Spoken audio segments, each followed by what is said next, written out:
Bonjour, la deuxième leçon pour la semaine, donc le 27 mai. Donc, valeur actuelle ou C, le capital d'une annuité de fin de période. Donc, André prévoit avoir besoin de 1100 $ par année pendant 4 ans afin de payer une partie de ses assurances automobiles à ses parents. Il désire déposer suffisamment d'argent aujourd'hui dans un compte rapportant 7% par année capitalisé annuellement. Donc, si on regarde le calcul d'aujourd'hui, c'est combien doit-on avoir en banque aujourd'hui pour pouvoir faire tel paiement. C'est comme un peu qu'est-ce qu'on pourrait regarder si tu arrives à ta retraite. OK? Donc, combien dois-tu avoir en banque pour pouvoir avoir tant d'argent par année pour vivre?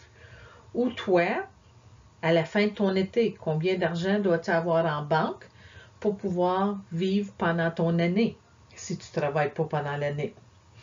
Donc, ici, la nouvelle formule, c'est C pour le capital, est égal à R, qui était tes paiements, 1 moins 1 plus I à la moins N sur I.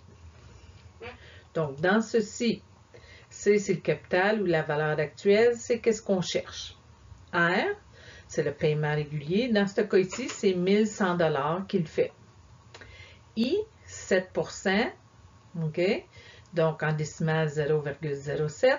Puisque c'est annuellement, je divise par 1, donc 0,07. Puis, mon N, c'est 4 ans, fois 1, ça me donne 4. Je remplace dans ma formule.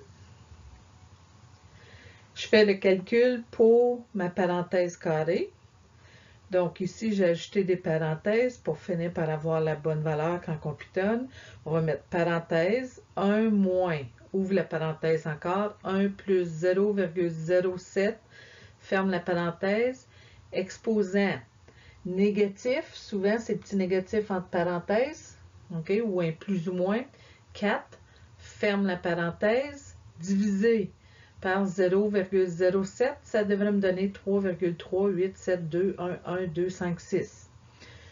Puis, quand tu as ce chiffre-là qui apparaît sur ta calculatrice, tu fais fois 1100, comme ça, tu n'as pas besoin de retaper tout le chiffre.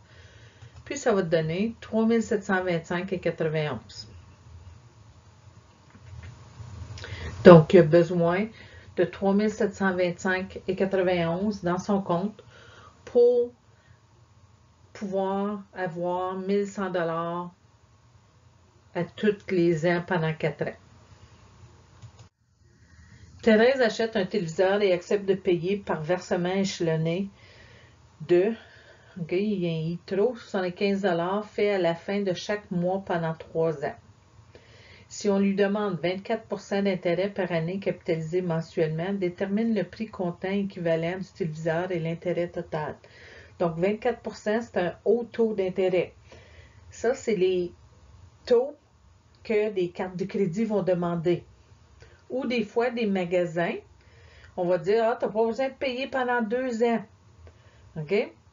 Quand tu commences après, à 2 ans après, à payer, si tu ne payes pas avant le 2 ans, tout d'un coup, il va y avoir des taux d'intérêt comme ça, puis là, ils vont l'avoir calculé pendant les 2 ans que tu n'avais pas besoin de payer. OK? Il faut faire attention à ces choses-là. Donc, 75, c'est mon R. Mon N, c'est 3 ans, donc 3. Mon 24%, c'est mon I. C'est capitalisé mensuellement. Donc, mensuellement, ça veut dire 12 fois par année. Je fais fois 12 pour mon N, puis divisé par 12 pour mon I. Maintenant que j'ai mes valeurs, je remplace dans ma formule. Je fais le calcul pour la parenthèse carrée. Puis, je fais fois 75. Ça veut dire que le téléviseur, en fin de compte, coûte 1911,66. Il faut calculer aussi l'intérêt total. Donc, en fin de compte, le téléviseur, combien tu vas l'avoir payé? Tu as fait des paiements de 75 $ pendant 3 ans à tous les mois. Donc, 75 fois 36. En fin de compte, tu l'as payé 2700 $ ton téléviseur. Donc, l'intérêt que tu as payé, c'est 2700 moins 1911,66 qui te donne 788,34 d'intérêt que tu l'as payé. Tes devoirs, c'est les devoirs à la suite, qui est l'exercice 15.3 en fin de compte. Donc, le numéro 2, C et D, 4, 5 et 7. Bonne fin de journée!